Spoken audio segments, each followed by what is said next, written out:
Hi there, friends and yogis. Welcome to the Aligned Yogi podcast. I'm Autumn, founder of Ambuja Yoga, and your host today. I'm so excited to take you on a little journey. If you have ever wondered what it takes to create the space for transformation, community, and healing through yoga retreats, or if you've dreamed of joining one, this podcast is for you. Today, I'm going to share how this whole journey started. It's a story of bold moves, big dreams, and a lot of learning along the way. Over the years, I've discovered that my path to becoming a retreat leader is a little bit abnormal, but I wouldn't trade it for anything. I think you'll find it inspiring, especially if you've ever felt called to make a leap in your own life. I'd love to go ahead and kind of set the stage, give you a little bit of background. My husband and I had just got married and went on a 6-month honeymoon, traveling all around Southeast Asia. We trekked, we danced under the full moon, we swam in the sea, we snorkeled, we scuba dived, we climbed up crazy mountain peaks, went on some really amazing adventures, and we also got to practice yoga in some incredible locations. People often ask me, is this the most beautiful place you've ever done yoga? And I never know how to answer that question because I've been so fortunate to practice yoga and teach yoga in so many beautiful locations. But it was during this trip that I feel like I really embraced yoga as something more than just the physical poses. And when we got back from our honeymoon, back to Portland, Oregon, Steve and I were both on the same page that we were ready to do something different, to mix things up, shake it up a little bit. So we packed up and moved to Bend, Oregon, a place where I had grown up visiting as a child with my family, but Steven had never really been there. And it was during that first or maybe second weekend in Bend that I met a lady named Jeannie who owned a yoga studio downtown Bend. And she had a yoga teacher training that was starting in 2 weeks. So I had an opportunity to chat with her, connect with her, take a yoga class from her. And before you know it, I was signed up for a yoga teacher training. I didn't even really think twice about it. I didn't have anything else going on at the time. I wasn't working yet because we had just moved. And something inside me was just saying, yes, do it. Now is the time. Because I had looked at yoga teacher trainings in the past. But the universe was definitely giving me that nudge that I needed. It was perfect timing. It was that divine timing. It was about halfway through this training where I had a deep, undeniable feeling that there was something more, that I was meant to teach yoga, but not just any yoga.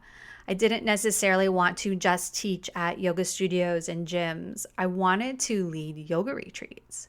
I wanted to create spaces where people could step away from the busyness of life and reconnect with themselves in beautiful, inspiring settings like I had had the opportunity to do during my honeymoon.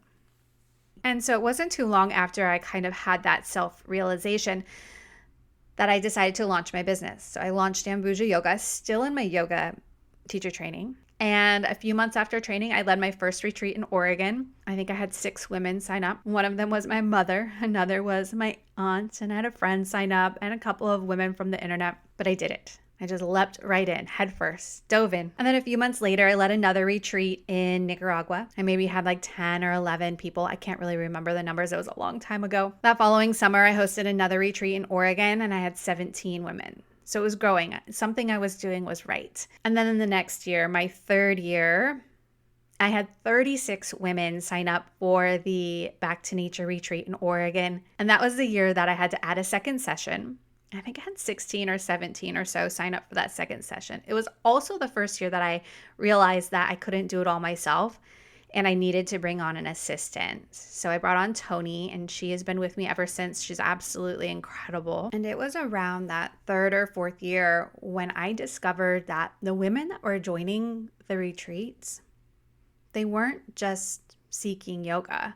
Yes, yoga was like the common denominator that was bringing us together, but they were seeking more than that. They were seeking connection with themselves and with other women. They were seeking empowerment and healing. They were seeking an opportunity to rest and recharge, but also to be seen, to be witnessed, to be accepted. And that was exactly the space that I was creating. It's been really amazing over the years because I get these sweet emails from students from previous years and they'll be like, hey, Autumn, remember during that ceremony when I said I wanted to call in It's happened. It's come true. And that is the biggest blessing as a yoga retreat facilitator, seeing these women realize their dreams. I've had students open the boutiques that they've wanted to open the yoga studios they've wanted to open, buy the land that they saw in their vision. Absolutely incredible. But it's more than even just about the women that attend these retreats. It's about the ripple effect that comes from these women realizing their power, realizing their strength and their gifts, and going out into their communities, living a life that feels so aligned and abundant and joyful and connected to their truth. They are going back to their communities and inspiring other women to take charge of their lives, to love abundantly, to be willing to take the big leaps. They are teaching their children to be confident and compassionate and strong. And it's moments like these that make me realize just how much impact these retreats can have. Empowered women empower others. They ripple confidence, strength, and growth into their families, their communities, and the world. And now it's 2024, and I've led more retreats than I can count.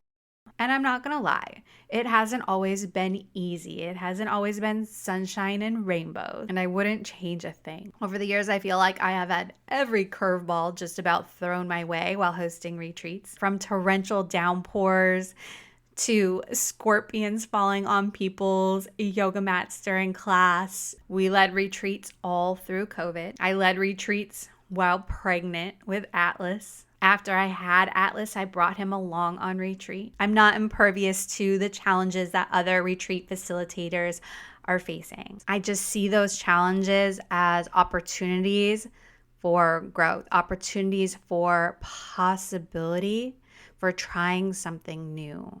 And that, I think, is where my success has come from. The willingness to do the hard things, the willingness to pivot, to get outside of my comfort zone. This journey hasn't been without challenges, without doubt, logistics, learning, but the joy of facilitating transformation keeps me going. So let's go ahead and fast forward 10 plus years, over a decade later, and Ambuja Yoga is thriving. I'm leading over 10 retreats in 2025 and getting ready to travel the world while doing work that truly lights me up. I am living the dream I envisioned all those years ago, and it still feels surreal sometimes. That is exactly what I want for each of my students. I feel so fortunate and so blessed that I get to travel regularly. I get to bring my son along on these adventures. I get to bring my husband along sometimes. I get to be in community with beautiful, empowered women. I get to show them what is possible. Whenever I share that I launched a yoga retreat business fresh out of yoga teacher training, I always get like wild eyes, big smiles, and like, oh, what? That's crazy, or that's amazing, from the people that hear that story. But here's the thing. We are all capable of taking big leaps just like that, to step into our truth. And I want you to know that I see that for you. I see that that is possible for you. So I want to know, what big leap are you going to take this year? In the next episode, I will be diving into the hidden benefits of yoga retreats beyond the yoga itself. We'll talk about why these experiences are so much more than a getaway and how they can truly transform your life. You're not going to want to miss it. Until then, have a beautiful day and week, and I'll see you next time. Bye for now. If you're inspired by today's story, I'd love for you to join my email community for the behind the scenes insights, retreat news, and exclusive content. You can sign up at ambujayoga.com or autumnadamsyoga.com.